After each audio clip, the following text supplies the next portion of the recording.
La pensée du professeur Camto numéro 118, 2026.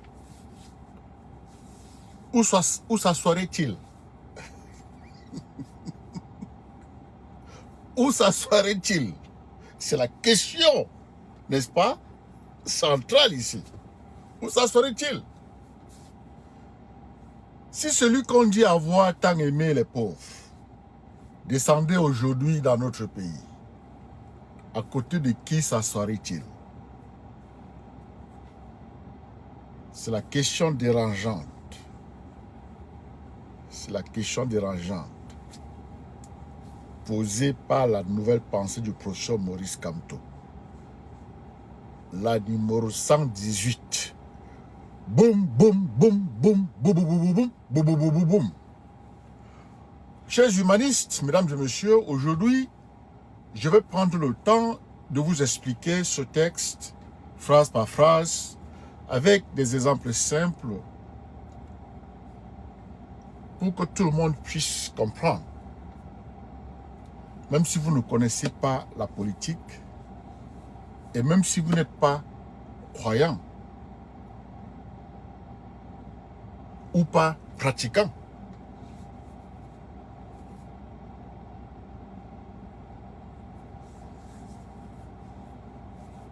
C'est clair? C'est clair, madame, monsieur?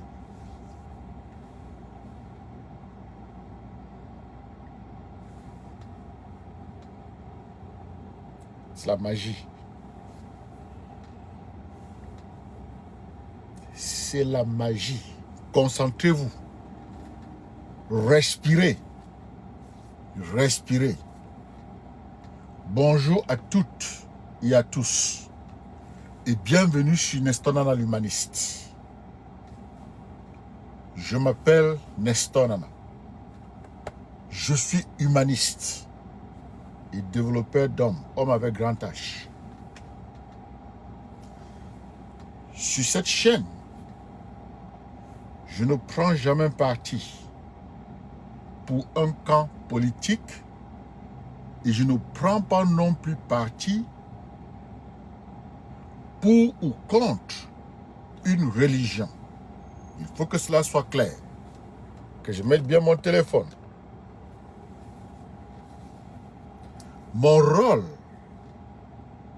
c'est de nous aider à lire, à comprendre et à réfléchir sur les textes qui circulent et qui font parler. Aujourd'hui, je vais analyser avec vous la pensée du professeur Maurice Kamto, numéro 118, publié par le professeur lui-même cette année. C'est la plus récente. Je vous préviens tout de suite, chers humanistes, mesdames et messieurs, ce texte est un peu plus sensible que les précédents parce qu'il touche à la foi, F-O-I, aux religions et à la manière dont certains responsables religieux se comportent face à la souffrance des pauvres, des plus vulnérables. Je vais l'analyser avec la même rigueur et le même équilibre que d'habitude. Si ce format vous plaît, n'hésitez pas à vous abonner et à activer la petite cloche de notification pour ne manquer aucune prochaine vidéo. Ok? Mesdames et messieurs et mes chers humanistes, c'est noté, j'assume. Avant de commencer l'analyse, je vais vous lire le texte en entier, lentement, pour que vous l'ayez bien en tête. Pour que vous l'ayez bien en tête. Je commence. Suivez-la en haut. pays d'intellectuels et d'universitaires brillants, dit-on. Mais à quoi servent des lumières qui refusent de dissiper les ténèbres ou préfèrent, pour les plus audacieux, briller à côté d'elles? Pays de foi ardente, foi, F-O-I, pays de foi ardente, ou de flamboyants hommes de Dieu, savent faire patienter les pauvres dans les promesses d'un paradis, ne prennent jamais leur défense quand même on les massacre, chantent la gloire des puissants et louangent les riches dont ils rêvent de faire partie. Que les gens croient en qui ou en quoi ils veulent. Mais chacun a le droit de se poser la question. Si celui dont on prêche la parole et dont on dit qu'il aimait tant les plus petits, les pauvres, les faibles, les souffreteux, descendait dans notre pays, où s'assoirait-il? Avec les plus petits, les plus pauvres, les plus faibles, les souffreteux, qui s'enrichissent en faisant sans honte commerce de son nom?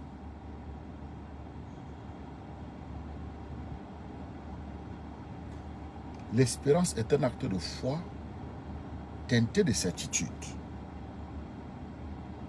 Elle ne peut être portée par ceux qui font de leur mieux pour la rendre impossible. C'est là où fin de citation. Waouh! Voilà le texte. Maintenant, nous allons le décortiquer ensemble, morceau par morceau.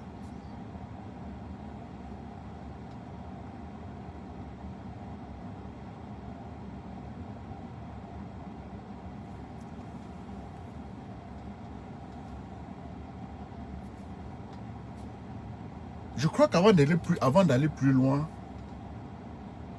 je voudrais m'arrêter sur quelques mots. Mots, M-O-T-S, qui peuvent sembler compliqués pour que personne ne reste bloqué. Le mot dissiper, ça veut dire faire disparaître, chasser, comme le vent qui dissipe le brouillard. Un autre mot, c'est flamboyant. Ici, ça désigne quelque chose de très voyant, de très éclatant, presque trop, comme une flamme trop grande. Il y a aussi l'expression souffreteux. C'est un mot un peu ancien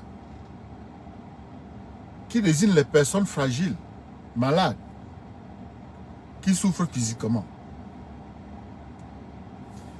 Il y a le mot louange. Ça veut dire faire l'éloge, couvrir de compliments, flatter quelqu'un. C'est des mots que j'ai sélectionnés, que je croyais compliqués. Maintenant que ces mots sont clairs, on peut avancer sereinement dans l'analyse. Commençons par la structure générale du texte.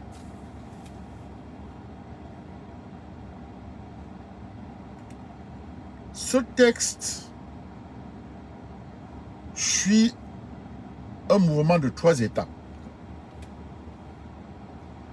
D'abord, le professeur parle de l'intelligence, du savoir et de ce qu'il est en fait. Et ensuite, il parle de la foi, F-O-I, et de certains responsables religieux. Et enfin, il pose la question directe, presque comme un test, pour nous obliger chacun à réfléchir personnellement. C'est un texte qui commence par une critique générale et qui se termine par une interpellation individuelle adressée directement à chacun d'entre nous.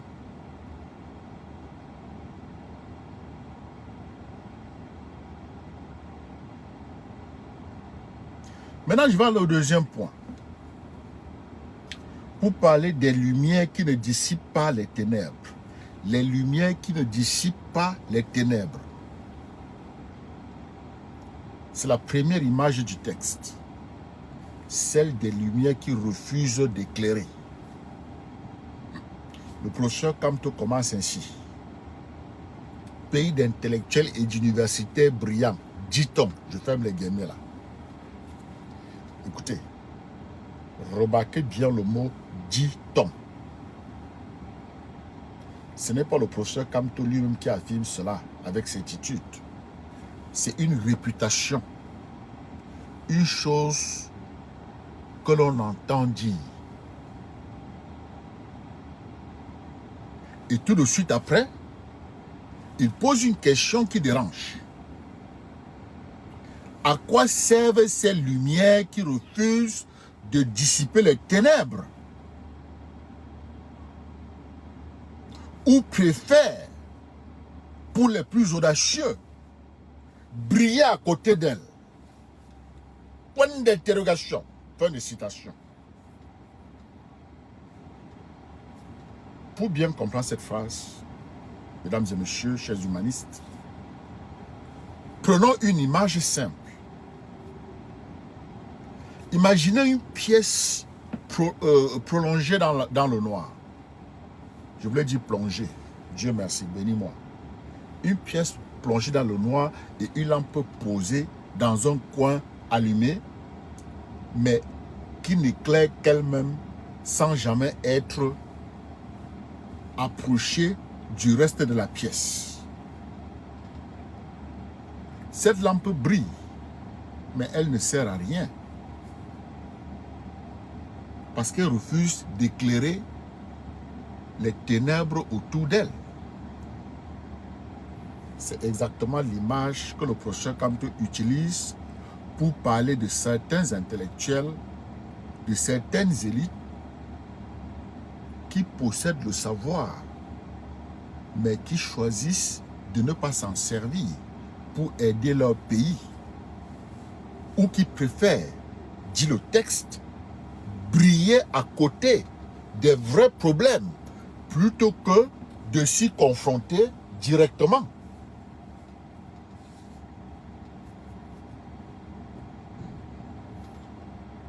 Alors, le troisième point, je vous ai donné. La critique de l'homme de Dieu, le troisième point. À mon avis, c'est le cœur du texte.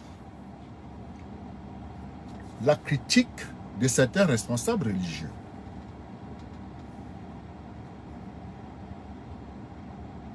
À ce niveau,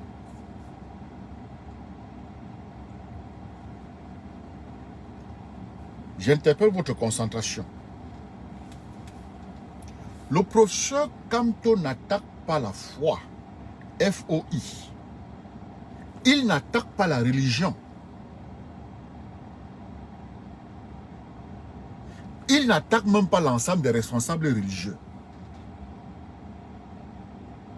Il parle de flamboyants hommes de Dieu, flamboyants hommes de Dieu. C'est-à-dire une catégorie précise. Ceux qui se font remarquer, ceux qui sont très visibles, très riches parfois, très médiatisés. Et il leur reproche précisément 4 choses. 4. Quoi? Il leur reproche 4 choses. Première chose qu'il leur reproche, savent faire patienter les pauvres dans les promesses d'un paradis. Je ferme les guillemets. Autrement dit, ils utilisent la promesse d'une vie meilleure après la mort pour faire accepter une vie difficile aujourd'hui. Il leur reproche ça. Deuxième reproche, ne prennent jamais leur défense quand même on les massacre. Fin de citation. C'est là-haut. Autrement dit, face à l'injustice ou à la violence, ils restent silencieux. Troisième reproche, j'ouvre les guillemets, chante la gloire des puissants. C'est là en haut. Je ferme les guillemets là. Encore, autrement dit, ils flattent ceux qui détiennent le pouvoir. Et quatrième reproche, louanger les riches dont ils rêvent de faire partie. Je ferme les guillemets là. C'est là en haut. En d'autres termes, au lieu de défendre les pauvres, ils admirent les riches et aspirent eux-mêmes à devenir comme eux.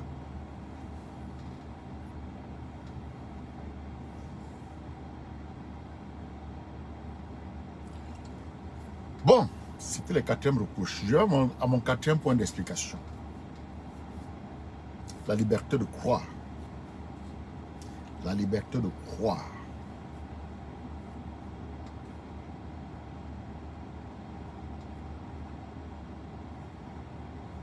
C'est une précision essentielle pour ne pas mal comprendre le texte.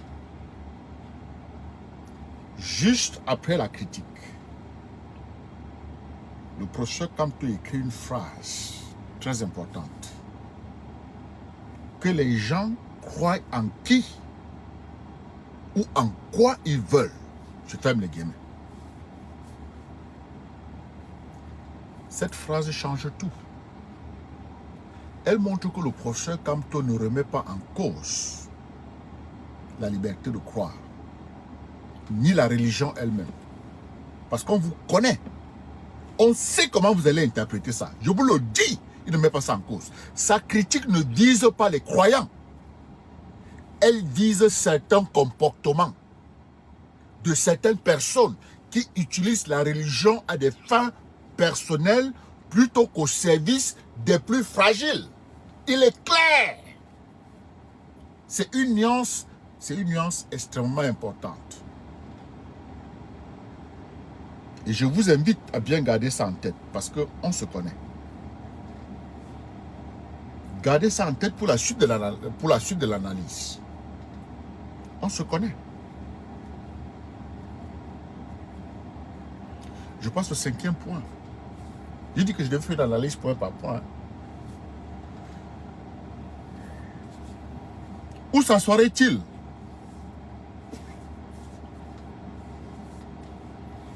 Cinquième point. Où s'assoirait-il?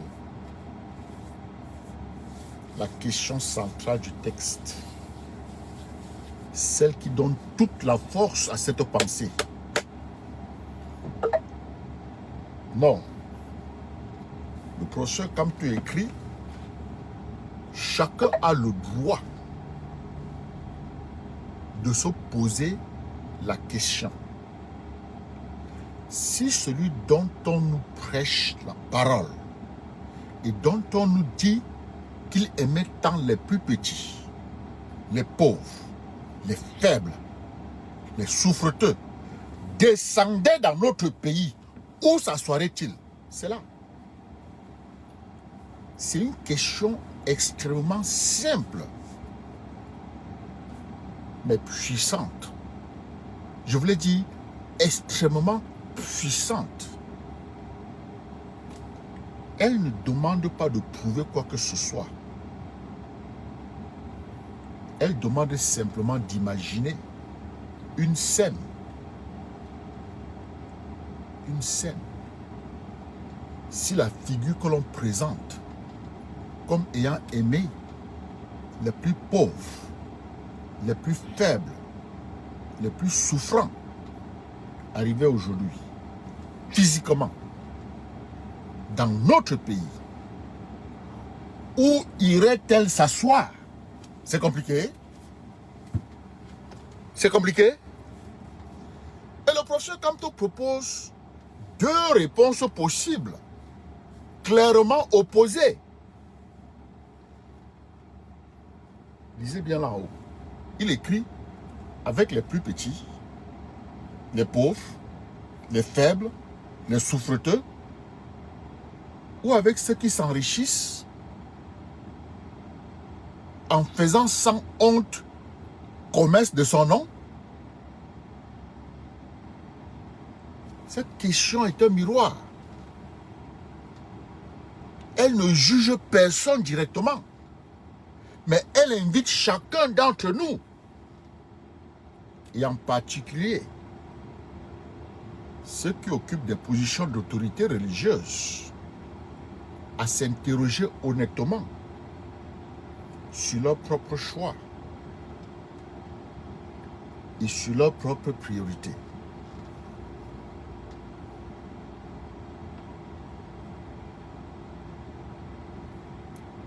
Je m'arrête pour que vous puissiez digérer.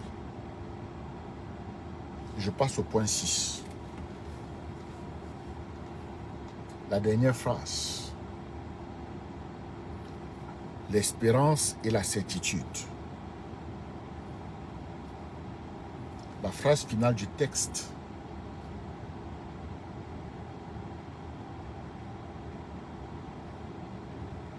Le professeur Kamto conclut ainsi.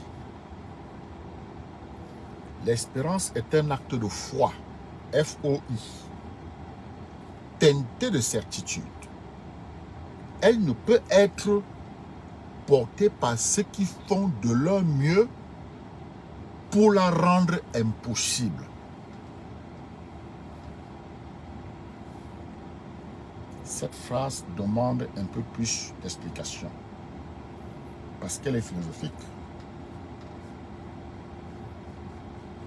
L'espérance, ce n'est pas juste un vague souhait, un rêve flou.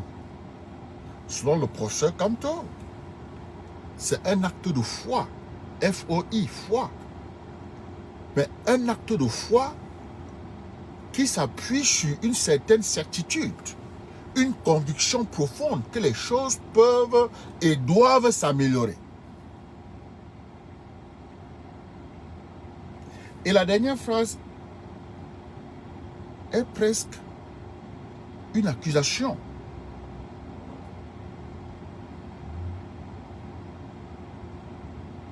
Mais formulée avec beaucoup de retenue.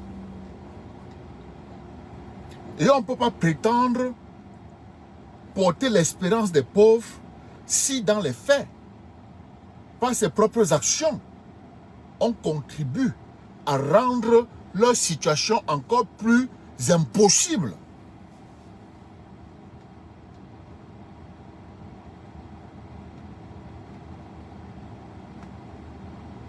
Maintenant, je vais dire une chose sur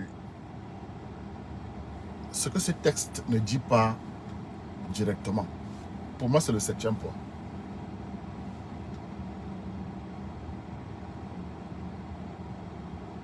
Ce que ce texte ne dit pas directement. Il faut souligner clairement, avec toute la rigueur nécessaire, dans ce texte, le professeur Maurice Kamto ne cite aucun nom, aucune église, aucun mouvement religieux précis. Il ne le fait pas. On se connaît. C'est un texte qui reste dans le général, dans le principe, on se connaît.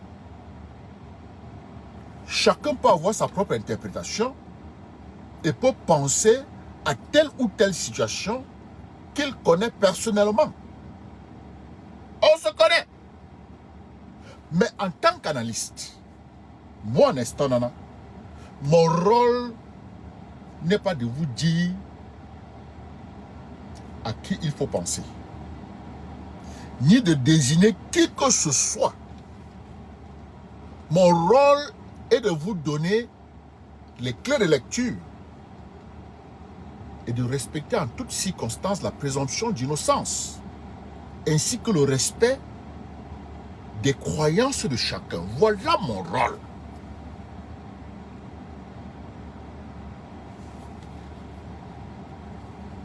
Je vais embrasser le 8e point avec la portée universelle du texte.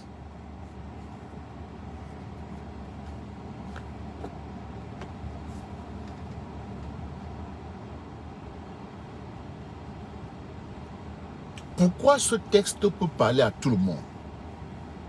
Croyant ou non croyant? Pourquoi? Camerounais ou non? Pourquoi? Ce texte pose en réalité une question universelle. Celle de la cohérence entre ce que l'on affirme croire et la manière dont on se comporte réellement. Cette question ne concerne pas seulement les responsables religieux. Elle concerne aussi les dirigeants politiques, les chefs d'entreprise et même à notre échelle personnelle. Chacun d'entre nous.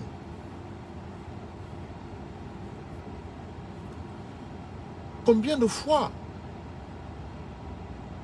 affirmons-nous défendre des valeurs sans toujours les appliquer réellement dans nos choix quotidiens? Combien de fois? Nous sommes perfectibles, certainement. Cette question, c'est cette question de cohérence entre les paroles et les actes qui donne à ce texte sa portée véritablement universelle.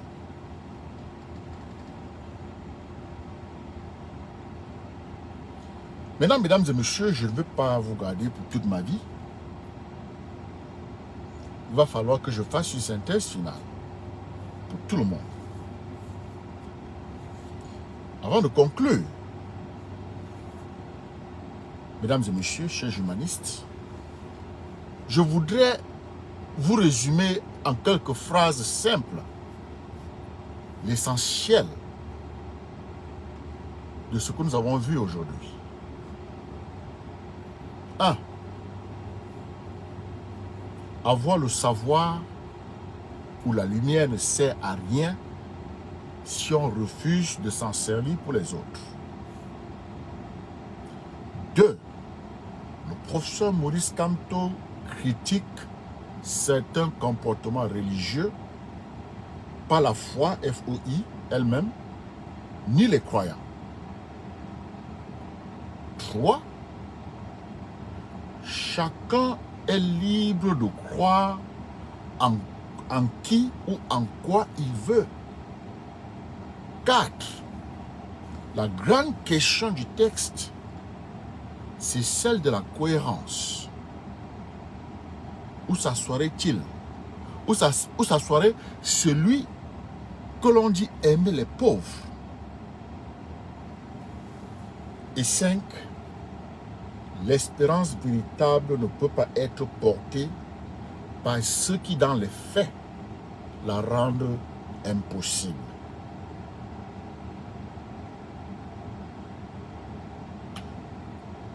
Voilà pour cette analyse détaillée de la pensée du professeur Maurice Kamto, numéro 118.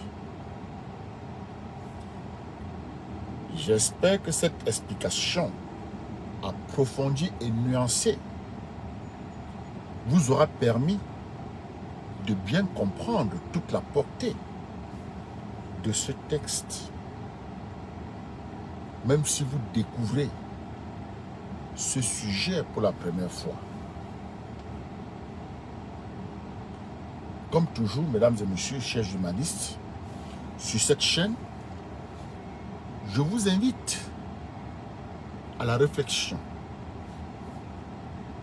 dans le respect de la présomption d'innocence, dans le respect des croyances de chacun et dans un esprit de conscience, de cohésion et de courage.